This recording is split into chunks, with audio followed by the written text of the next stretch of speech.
Здравствуйте, уважаемые телезрители! Вы смотрите программу «Мордовское яблоко», в которой участвуют сторонники Российской объединенной демократической партии «Яблоко». Слева Александр Иванович Лютов, изобретатель, координатор движения в защиту прав избирателей «Голос» в Республике Мордовия. А справа Виктор Владимирович Тетерин, кандидат исторических наук, поэт-драматург, член Союза писателей Москвы, банковский юрист, кстати, член партии «Яблоко». Александр Иванович, вот вы почему поддерживаете «Яблоко»? Ну, «Яблоко» — это такая партия, которая максимально соответствует принципам демократии на данный момент. Другие как-то не очень. Я человек демократических взглядов, поэтому поддерживаю больше ее. Я тоже. А Виктор Владимирович?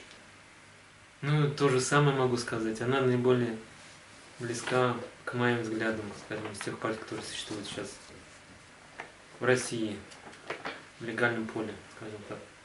Мы вот сегодня обсудим самую горячую тему для какой-то части населения страны. Это поправки в Конституцию. 21 января 2020 года президент внес законопроект о совершенствовании регулирования отдельных вопросов организации публичной власти. И вот кто-то под этим красивым названием понимает, что происходит конституционный переворот, или по-разному можно называть. Вот мы обсудим, скажем, наше мнение. Вот какие вам бы хотелось вначале упомянуть те поправки, которые наиболее в перспективе долгосрочной опасны для российского общества? Ну, это скорее, наверное, полномочий президента касается, которые его там хотят наделить по поводу назначения и снятия судей. Конкретно снятие судей, потому что судью могут снять вообще практически по выдуманному, даже какому-то надуманному предлогу, потому что формулировки там крайне размыты. Вообще все поправки, которые вносятся, они по формулировкам крайне размыты. Даже те касаются, которые социальной сферы, в плане индексации пенсий регулярной, какой период индексации пенсии вообще неизвестно. Могут раз в 10 лет ее индексировать, может раз в полгода, то есть непонятно. То есть, скорее всего, потом примется какой-то федеральный закон по поводу регулярности индексации пенсии, и там, в зависимости от того, есть деньги в бюджете или нет, будут эту регулярность менять. Вот, Виктор Владимирович, вот раньше, если у нас судью могли прекратить полномочия только решением квалификационной коллегии судей, то теперь президент сам может вносить в Совет Федерации представление о прекращении полномочий судей в случае совершения им поступка, который с точки зрения, получается, президента, на его чувство вкуса, порочит честь и достоинство судьи. Вот вы как это оцениваете? Хотя в реальности, видимо, это так и происходило, но теперь это легализует на уровне высшего закона страны. Вот вы как юрист, как это оцениваете? Ну, как я могу оценить? Данный конкретный момент, конечно, я оцениваю негативно, потому что в этом, мне кажется, прослеживается ограничение независимости судей.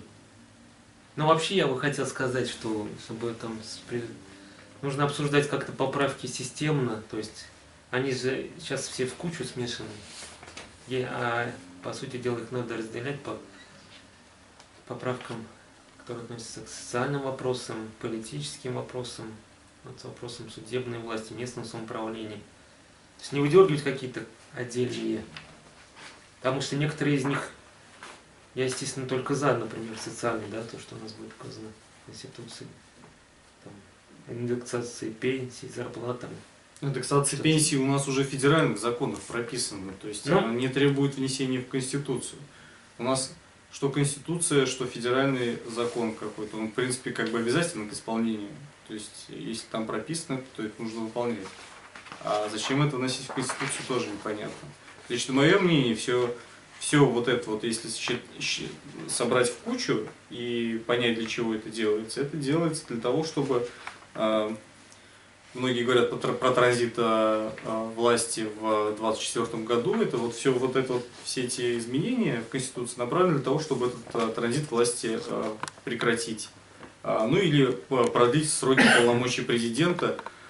Там же оговаривается несколько вариантов. В том числе и союзные государства хотели, вроде как что-то там говорят, что с Белоруссией хотят объединиться, а так как это будет союзное государство, то есть нужен глава союзного государства, это уже будет не президент Российской Федерации. Тоже в Конституцию. Да, то есть возможен такой вариант.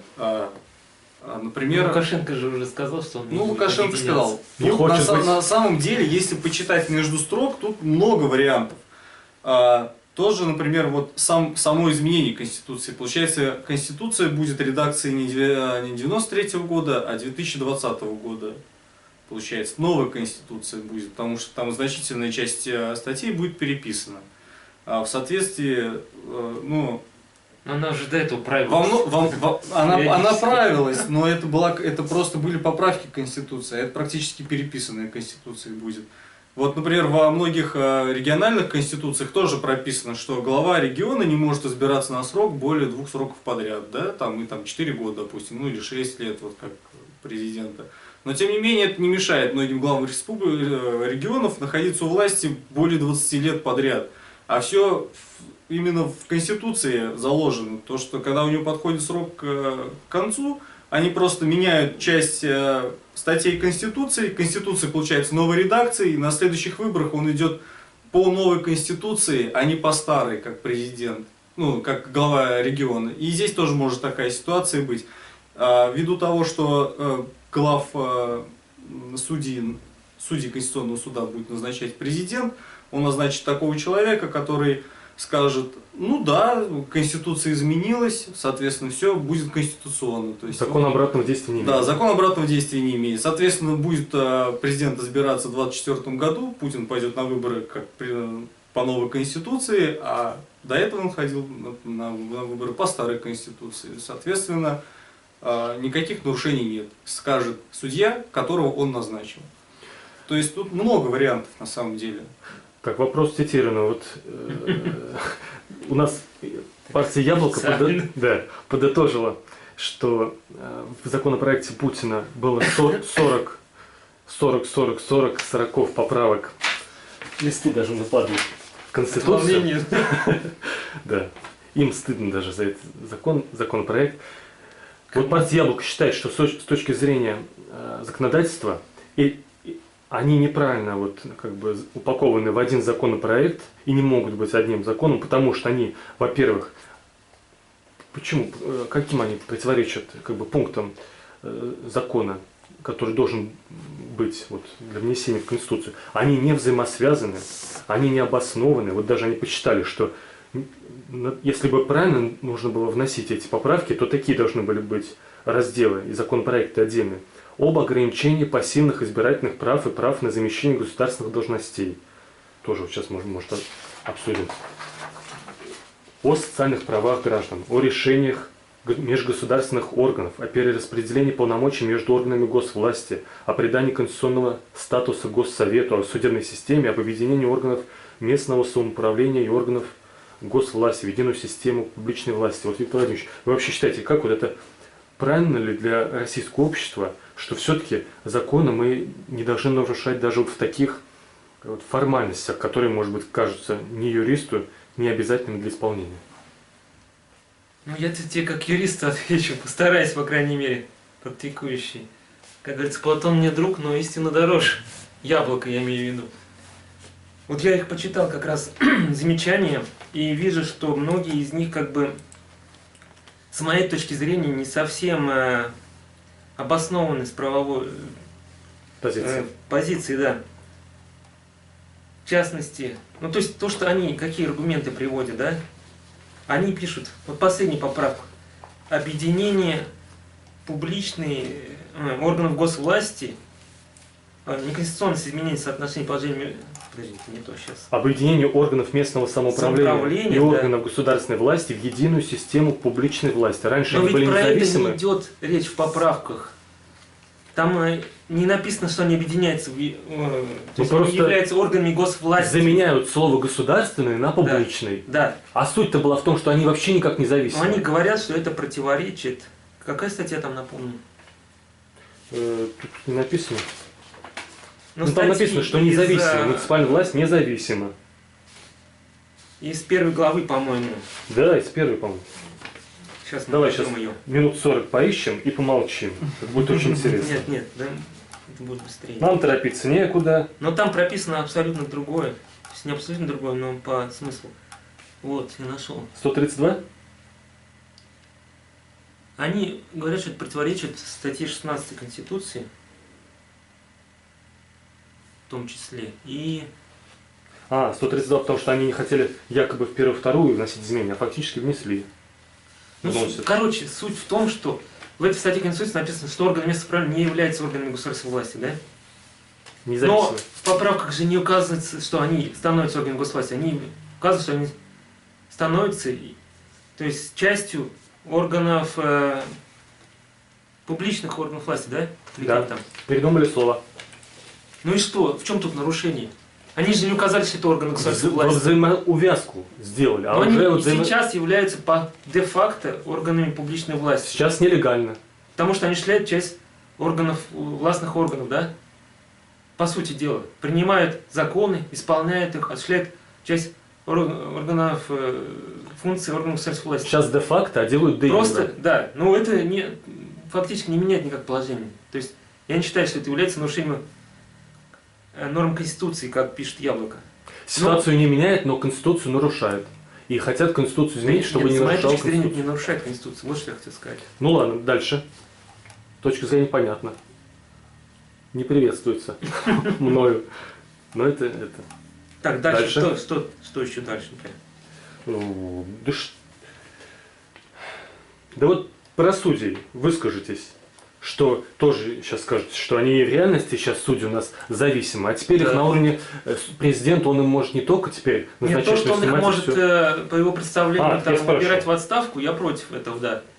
А то, что момент, что там назначать председателей судей этих конституционных и высших судей. Я спрашивал, у меня склероз. По представлению президента, ну, по сути дела, это тоже не меняет никак, потому что они все равно и сейчас назначаются де-факто так же. Виктор Они Владимирович, выбираются, то есть они по конституционным законам назначаются так же. понятно. У нас в первой Представление главе президента. Конституции есть закрытый список органов власти государственной, которые могут оказывать, которые могут властвовать в стране. И там не написано такой орган, там написано президент, федеральное собрание, правительство и судебная система. И вводится такой орган, как Государственный совет, которого нет в первых двух главах. Орган местного управления не входит в систему органов госвласти. Не входит. Статью.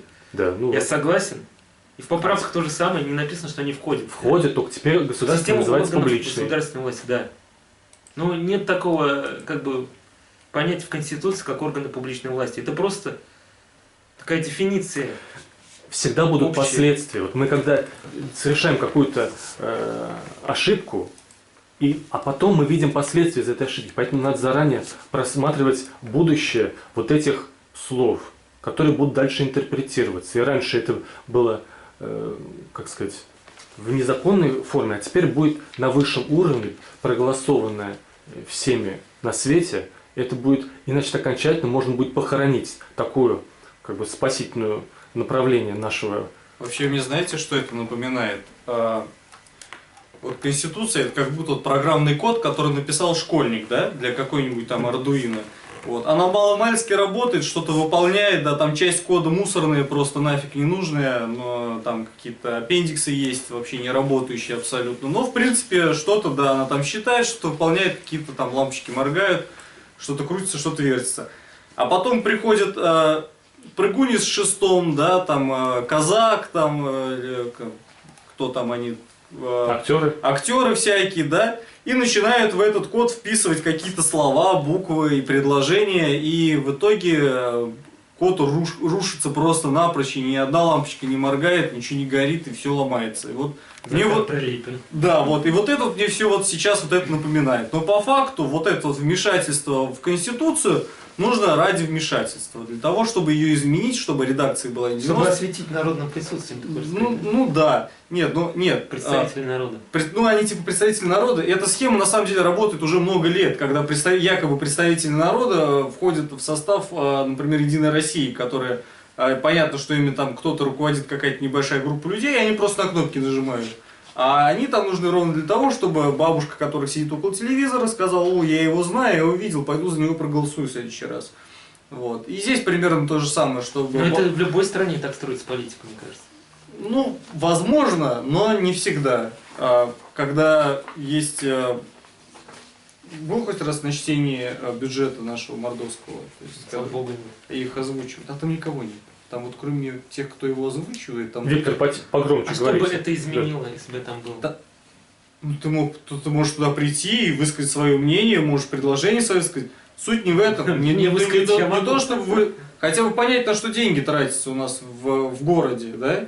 Чтобы прийти послушать, на что наши можно также открыть бюджет в интернете и прочитать, на что они... Но это до голосования. Ты можешь открыть глаза... Понимаю, но приду я до голосования, все от этого изменится. Они что, по-другому голосуют, что ли? Обличить, сказать, нет, что ты это... понимаешь, ты не придешь. Никто не придет, да? И, собственно, как это происходит всегда. Нет, пустой я считаю, зал. что... А понимаешь, там открытое чтение. Я считаю, что мнение граждане выражают на выборах, да?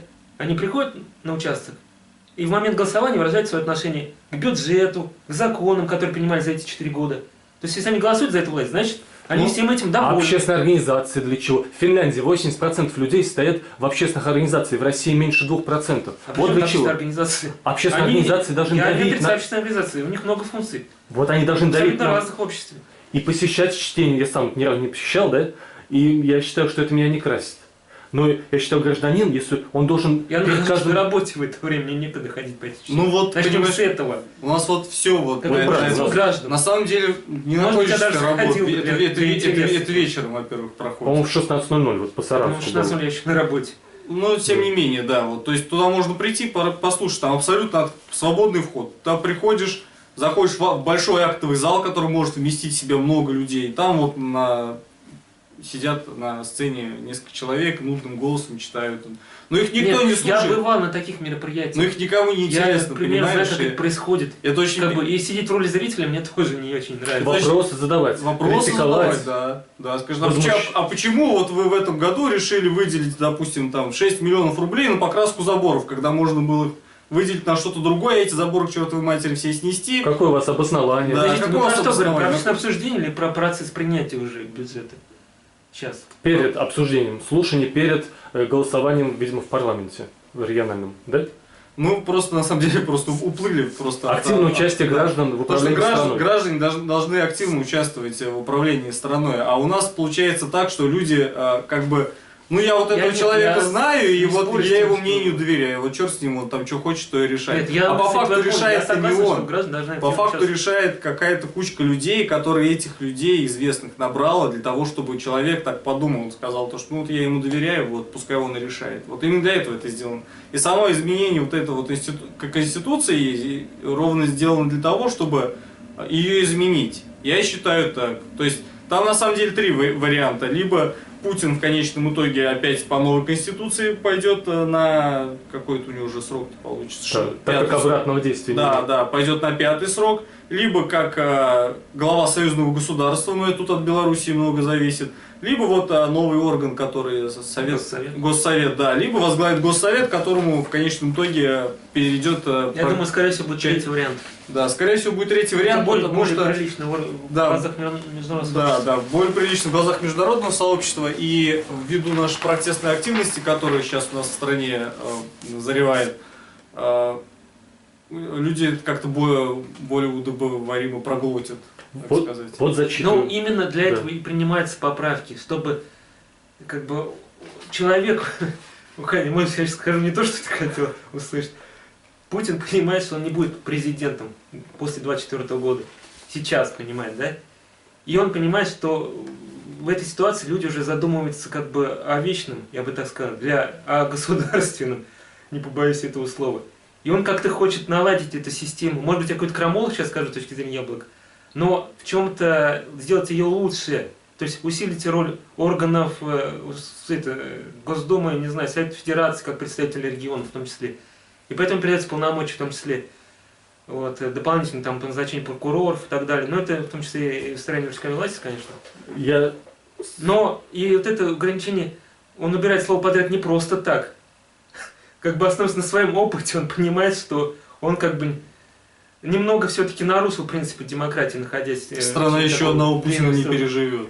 И как бы все-таки, мне кажется, может быть, скажу какой-то крамола, но у него есть какие-то демократические, как бы, он более привержен все-таки демократическим принципам, как он их понимает. Я думаю, тут не о демократических, а о стабильности системы. Может быть, это же команда управляет, он же не один там управляет. Стабильность системы, чтобы как бы новый, тот, кто придет после него, не узурпировал власть и не находился 20 лет.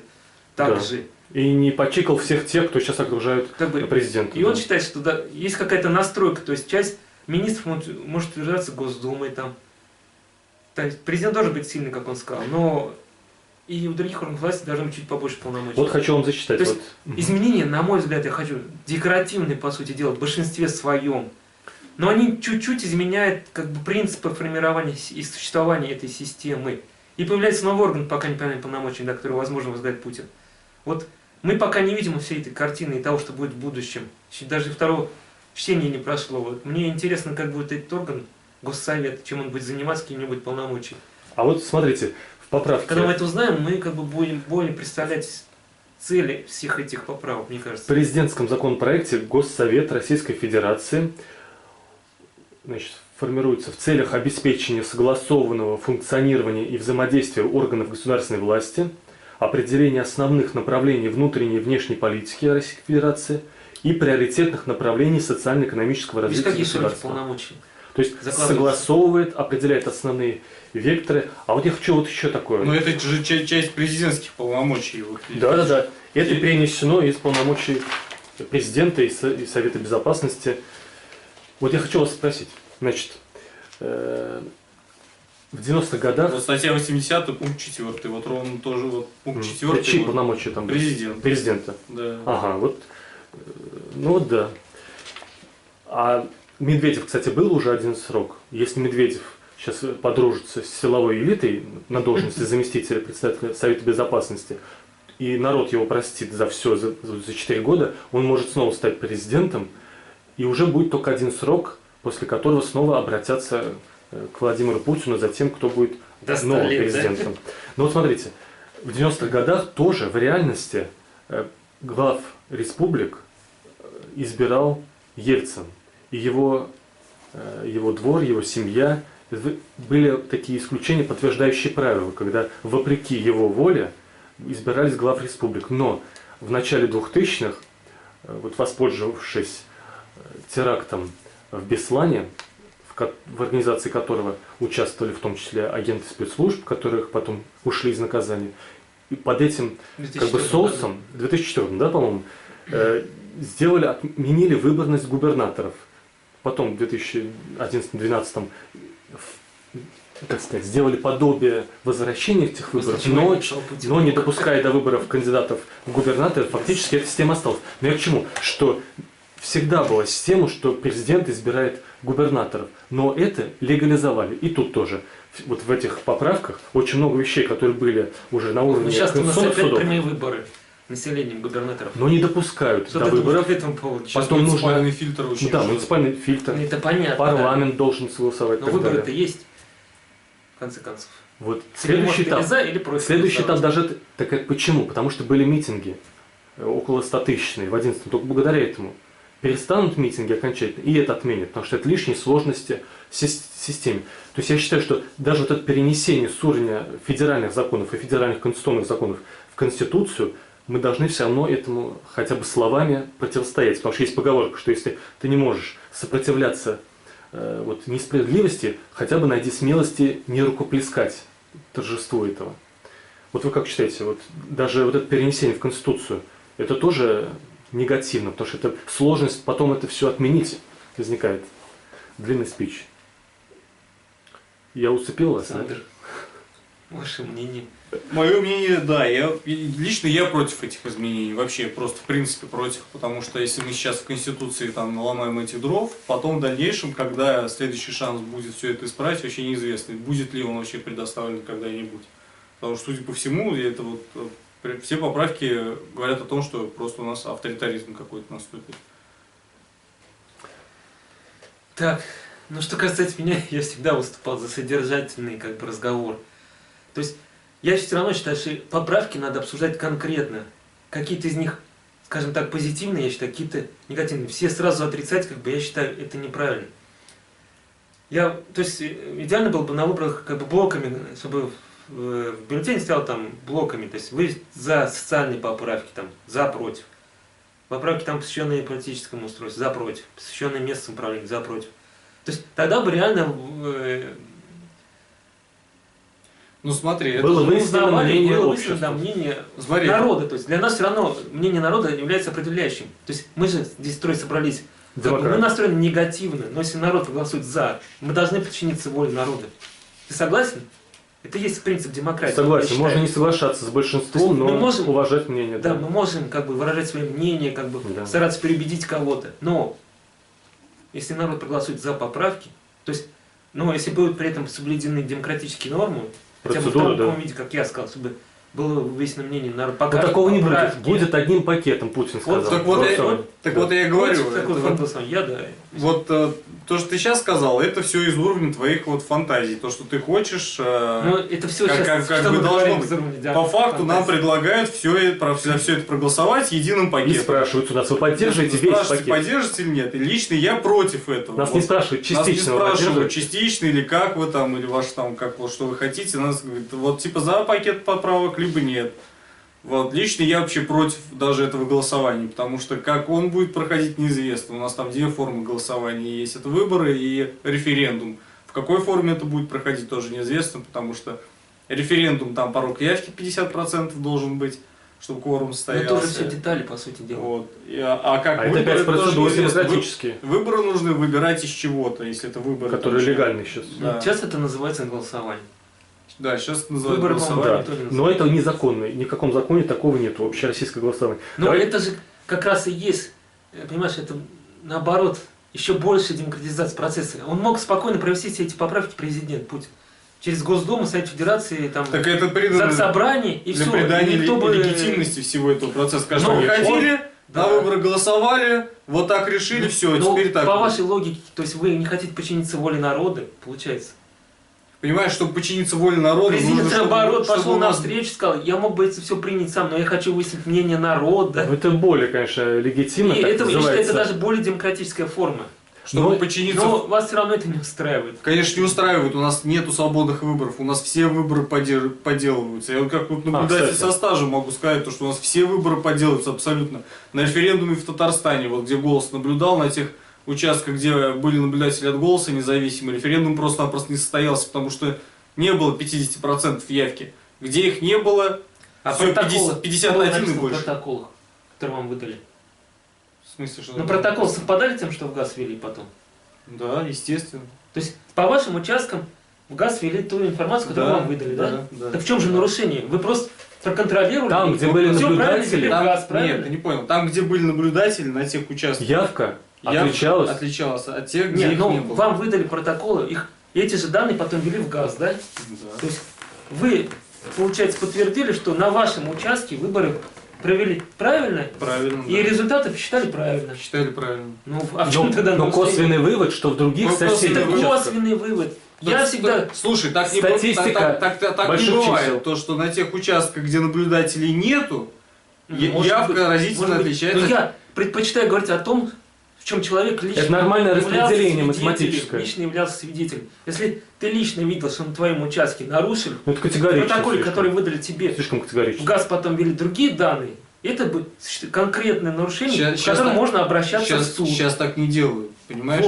Вот, я с юридической точки зрения сейчас говорю. Просто взять если тоже Татарстан, они просто статистика, там уже математика. Нет, понимаешь, в Татарстане просто уже как бы избирательная комиссия, они дрессированы, они понимают, если приехал человек и у него написано «Голос» на одежде, или там просто он сказал, то, что я «Голос» наблюдаю, то, что все, это бесполезно бодаться, все равно как бы он Я свое просто говорю, по докажет. своему опыту был наблюдателем. То Здесь есть Мордовия. будет суд. И я видел, что на моих участках будет- приезжала Единая Россия. Но- Я это могу лично подтвердить как наблюдатель. И я могу А явка? подтвердить, как наблюдатель. А явка? Смотрел, как считают эти бюллетени. А явка отличалась от Единая соседних Россия. участков? Явка отличалась? И явка была тоже хорошей. На президентских Организованно. выборах 2018 года я наблюдал в школе, там было 2 участка. На моем участке закончили подсчет бюллетеней закончили на 3 часа позже, чем на соседнем. То есть они пришли еще с соседнего участка, учителя, сидели, смотрели, что мы там делаем. Измором брали. Да, нет, ну они как не сбором брали, а просто я их заставил все по процедуре делать, а в соседнем участке неизвестно, что были, возможно, они просто протокол написали и все, и как бы ничего не Возможно, считали. но тебя Возможно. там не было. Ты Но можешь меня там не было, утверждать. но участки абсолютно одинаковые по численности, понимаешь? Проголосовало примерно одинаковое количество людей, но мне считали на 3 часа Ну, дольше. вы, Как вы оба правы, Потому по большому счету. Ты застал соблюдать. Давайте не процедуру. будем повторяться. В общем, Так а оба. если их не соблюдать, это значит нарушение, Нет, я понимаешь? согласен. Ну вот. Я Виктор, говорил про другое. а вы вот читали статьи Шпилькина, который анализировал Да, кстати, нормальное распределение? Нормальное распределение Шпилькин посмотрели, Потому что очень система Система замечательно. Гаусса там, математически. да, по-моему, Да-да-да. что-то такое. Потому Я что смотрел, нельзя конечно. так сказать, что если во всем массиве в каком-то избирательном участке явка такая, а во всех остальных явка там в 2 раза больше, то это Владимир, случайность. я не спорю с математикой. Я просто говорю, Ну что всё. юридически, Юридически, с правовой конечно. точки зрения мы можем говорить о таких нарушениях только когда Но все участки когда будут они охвачены зафиксированы. наблюдателями и когда они зафиксируют наблюдение на своем конкретном участке. Вот. И как раз для этого И у них будет документ. граждане должны участвовать не только в выборах, но и в наблюдениях за выборами. И в общественных слушаниях, и в митингах. Естественно. Да. Я поэтому и говорю, то, что лично я против И всего СМИ этого, но защищать. если человек хочет поучаствовать в общественной жизни своей страны, он не должен идти на голосование, он должен идти наблюдателем на это голосование и наблюдать за процедурой, а не заниматься этой ерундой. А мы с вами еще даем... И голосовать тоже. Я бы добавил. Не, ну, могут Если у него есть такое проголосовать. желание, в конце концов. И еще граждане должны участвовать в политической жизни, выступать с политическими заявлениями, с которыми мы сейчас выступаем. Давайте обсудим предложение «Яблоко». Они тоже выдвинули 20 поправок, собрали общественный конституционный комитет, в котором участвовали и журналисты «Новой газеты», кроме партии «Яблоко», и руководители ассоциации «Голос», и интеллектуалы, и, как бы, и независимые, и в целом общественность. И конституционные судьи в отставке тоже давали свои предложения. Вот такие поправки. Значит, прошу прокомментировать. Срок полномочий президента сократить вот, до 4 лет, как это было 10 лет назад, и убрать слово «подряд». Как вы оцените? Ну, по мне, такая еще замечательная идея. Нет, я тоже только за. Полно- Как было раньше, 4 года. Ну да. Полномочия, Прошло подряд. полномочия президента Как сейчас хотят. жестко ограничиваются перечнем, предусмотренным Конституцией. То есть не то, что он может постоянно присваивать все новые полномочия, принимать новые законы, а вот именно вот нужно указать, вот ты можешь только в этих рамках, чтобы наша страна вот, не шла в направлении монархического устройства. Вы отвечаете Так что, короче, ограничить полномочия президента, я не Да. совсем понял. да. Ограничить списком и его указать в Конституции. Нет, так сейчас же есть список полномочий президента. Видимо, он недостаточный, раз мы видим по практике, что Недостаточно права его конкретизирован, да, увеличиваются. можно сказать? Да. Ну, Александр, как- ограничить. Как вы ради относитесь бога. к тому, чтобы мы вот шли в сторону уменьшения власти у президента вообще и ограничений, чтобы он не мог настолько большим объемом власти обладать, как сегодня? Но по факту у нас президент просто монарх сейчас. Да и в принципе как бы президентская демократия не очень совершенна, поэтому лучше на самом деле ограничить, просто чтобы он был как представителем международной политики. По мне так это лучший вариант для страны, потому что договориться с одним человеком, там, какому-то сообществу олигархата проще, чем договориться с какой-то, не знаю, там, с советом каких-то, ну, с множеством людей, так скажем. Да.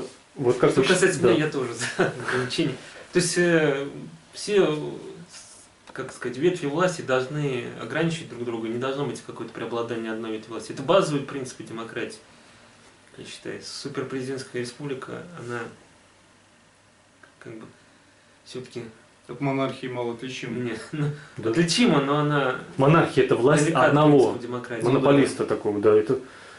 И, кстати, вот, говорят, что монархия обязательно там родственник царя был, избирался. Так когда нужно было явить, ну, в смысле, власти, двору страны, они царей через одного наших убивали, если им не нравилось. То есть они не так... Им главное было, что вот кто-то у одного сосредоточены полномочия, мы, его двор, на него влияем. Если он нам не нравится, мы его убиваем. Если даже его дети нам не нравятся, мы меняем династию, как Романовы. Они пришли, совсем другая династия. Дворцовые перевороты были.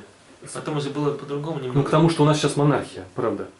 Если по большому счету. У нас такие полномочия у президента, что он... Ну, как кто-то назвал выборная монархия, да? Выборная монархия. Еще при Ельцине назвали. Ну, полномочия Да, президента с тех пор абсолютно не изменились. По Конституции 93-го года, да, у нас поправки мне тоже не сильно изменяются. То есть, я еще раз хочу сказать, что президентская власть не сильно усиливается. То, что было де-факто, переносится в де-юре, переносится в Конституцию, то, что было в реальности. Так надо менять реальность под Конституцию, а не Конституцию портить под такую гнилую реальность. Вот смотрите, тоже Яблоко предлагает, что кандидатуру премьер-министра должна Госдума предлагать, и президент не имеет права ее не назначить. Как вы, потому что дать такие полномочия? Не, я согласен, это как раз...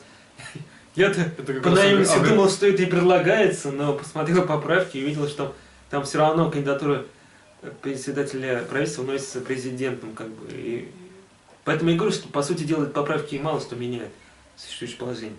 А чтобы реально изменить, нужно, чтобы она вносилась большинством Госдумы. И да, утверждался им же. Согласен. И президент не мог отклонить эту кандидатуру после утверждения. Прокурор генеральный. Президент вносит, а Яблоко предлагает, Совет Федерации должен вносить кандидатуру генпрокурора, и президент не может ее не назначить. Еще вот про Совет Федерации предлагается, что это должно быть выбранные туда. Она должна состоять из выбранных должностей, а сейчас она как бы назначается. То есть она функции представительства регионов выполняет только так. Совет Федерации вообще непонятно, что за орган, чем они занимаются. Как было в 90-е годы, в первый созыв, да? Там выбирались напрямую населением. Да, чтобы я считаю, что в нашей политической реальности тоже мало что изменит. Все равно будут побеждать кандидаты от Единой России. Ну, фактически, реально так. Так же, как выбирают сейчас губернаторов тоже кандидатов от Единой России. Большинство регионов. Потому что те, кто против, они не ходят на выборы. Они игнорируют выборы и не ходят наблюдателями. А как вот эти два вопроса решатся, они изберутся в регионах, Совет Федерации станет совсем другим, и значит прокуроров будут другие.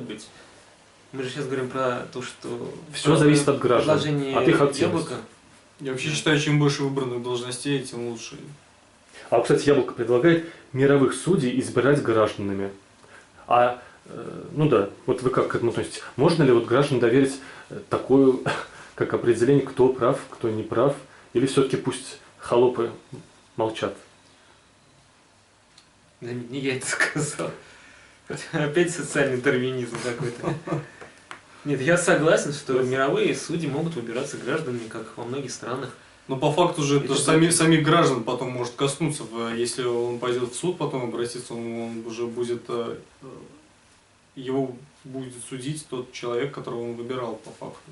Ну, то есть его проблемы будет решать человек, которого он выбирал. То есть, да. конечно, гражданин, в принципе, должен этим заняться. Нет, но все равно должен быть при этом какой-то механизм отрешения судьи от должности, если нарушать законы.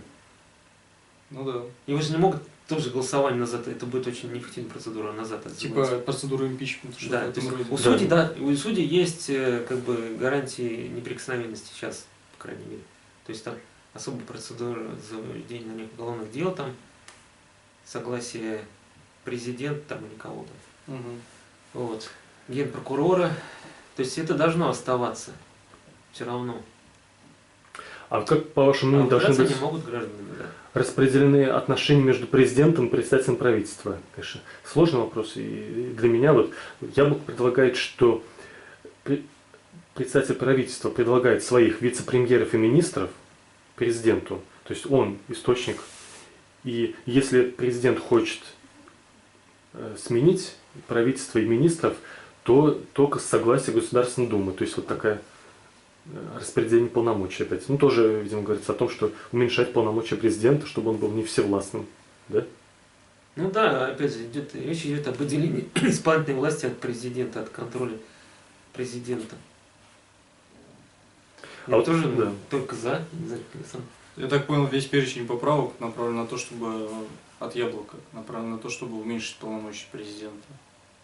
Ну, то есть так и должно быть, по сути. Да, более так гармонично распределить полномочия между всеми ветвями власти, чтобы в целом страна была сбалансирована и шла То как есть бы, в я правильном направлении. понял сам смысл поправок в том, что раз уж поправки стали вноситься, пошел процесс, надо предложить поправки, которые будут реально изменять ситуацию, да? К лучшему, В демократии. да. И к демократии, и к стабильности, и к представленности всех регионов, а не назначение с центра губернаторов, назначение с центров представителей в Совет Федерации и назначение с центра руководителей правоохранительных органов в регионах. То есть это к чему приводит, когда все из центра? Что когда цена на нефть падает, страна распадается. Потому что все регионы чувствуют, что у них никаких полномочий здесь нету, и они полностью зависят от столицы. А тогда зачем нам это нужно, если Москва перестала нам давать... Не, ну, кстати, И страна а зачем? Распад страны – это кризис, это трагедия для миллионов людей. Чтобы этого не было, нужно... вот по поводу Да. назначения из центра, допустим, тех же прокуроров, я, допустим, вот за этот момент, который прописан в новых поправках, что прокуроры субъектов должны назначаться президентом, да, по согласованию с субъектом федерации, а не как сейчас генпрокурор по согласованию с субъектом. То есть, Потому что прокуратура, она является как прописано, единой федеральной системой, централизованной. Ее суть в том, что она должна быть единой и не зависеть от местных органов власти. Прокурор, чтобы ее не коррумпировали, регион, да, на в том числе, уровне да, регионов? потому, чтобы не происходило совращение и зависимость, на фоне зависимости прокурора от мнения местных органов власти. Как бы. В этом плане я за, потому что они должны быть независимы от местных органов власти. Вся система прокуратуры. Так вот тут То, предлагается, что мы видим сейчас. тут предлагается, чтобы Совет Федерации предлагал... это Прокуроры генпрокурора. субъектов РФ назначается на должность после консультации Совета Федерации, освобождается от должности президента Российской Федерации. Сейчас прописывается. Ну, чтобы права, гарантированные права соблюдать на всей территории страны, да, и для этого эта линия не то, должна чтобы, проводиться... чтобы он не оглядывался на мнение главы региона, я бы сказал, прокурор субъект. Не был понимаешь? зависим от него. Да. Но тогда надо, чтобы от Совета Федерации он зависел, тогда, не от В президента. Совете Федерации представители же региона тоже есть, Да. получается. Тогда вот от этого. Тут не говорится про уровень Ну, тут он не региональных. зависит. После консультации этого федерации сейчас прописывается. Прокурор назначается президентом. Мгм. Ну, тут в поправках... Генпрокурор же тоже назначается президентом после консультации. Ну, вот, возможно, партия Яблоко поддерживает такой. Тут говорится только про генпрокурора. Может быть, при региональных она считает, что это должно Назначается согласовываться на с должность уровнем... генпрокурор, да. Заместитель на должности освобождается должность Советом Федерации по представлению президента. Смотрите, вот интересно, как Ну, вы... и сейчас то же самое. Как вы относитесь к тому, что парламент наделялся контрольными полномочиями в отношениях федеральных органов исполнительной власти? Потому что парламентские комиссии, которые уже не существуют десятилетия, вот это тоже поможет улучшению ситуации в стране, как считаете? Когда Госдума контролирует, придирается, постоянно вызывает на отчеты министров и руководителей исполнительных органов власти. Но с точки зрения обывателя, чем больше возни в правительстве, тем меньше трогают обывателя. Поэтому чем они там больше будут друг друга вызывать на ковер, тем меньше народу будет проблем. Потому что у них не будет в головах дурных идей написать какой-нибудь очередной глупый закон. Поэтому, ну да, наверное, лучше так, пускай они... Александр сказал по-простому, да? Да, я сказал по-простому. Я сказал, как считаю, потому что у них свой внутренний контроль какой-то должен быть. Нет, контроль необходим, я считаю, тоже парламентский контроль. Как мы видим, например, в других странах той же Америки очень большую роль играют парламентские комиссии всякие, которые создаются. Для контроля, в том числе и президент, что мы видим. Ну да. На примере Трампа сейчас. А вот коротко еще ответьте, как вы относитесь к тому, чтобы Очень теперь серьезно ограничить его власть. по уголовным делам свыше 4 лет лишения свободы всегда с участием присяжных заседателей, чтобы суд присяжных, когда граждан обычных, которые могут как бы адекватно решать, кто прав, кто виноват, привлекали к решению вот таких судебных разбирательств. Тоже, получается, активное участие граждан в судебной жизни. Как вы относитесь? Каких дел? Ну, суд присяжных, чтобы Если использовался... до 3 лет суд присяжных. Не, ну сейчас используется же. Используется, но это типа во всех случаях. Сейчас суд присяжных очень ограничен. Ну По да, терроризму ты он не сейчас может, говоришь по массовым полностью беспорядкам не может. как наш президент. Он же тоже предложил расширить компетенции суда присяжных. Так он говорит, Недавно. а в реальности-то он ограничивает. Нет, ну По чуть-чуть уже только. началось обсуждение этого проекта. Ну, это обсуждать. По это его предложению. Генри Я Резник, тоже только Генри за, Резник только выступил, за. и он как бы реагирует. Не посмотрим еще, насколько он пойдет. Потому что они привыкли тоже все из центра направлять, кто прав, кто виноват, и не допускать граждан до решения вот таких опасных вопросов. А иначе никаким политическим оппонентам не будут давать сроки, потому что и в этом будут участвовать присяжные заседатели, которые увидят тут заведомо подтасовку, политическую мотивированность. Нет, по большинству уголовных дел, таких с тяжелыми статьями, конечно, нужно распространять на них подсудность суду присяжных. Возможность смотрения, говорят.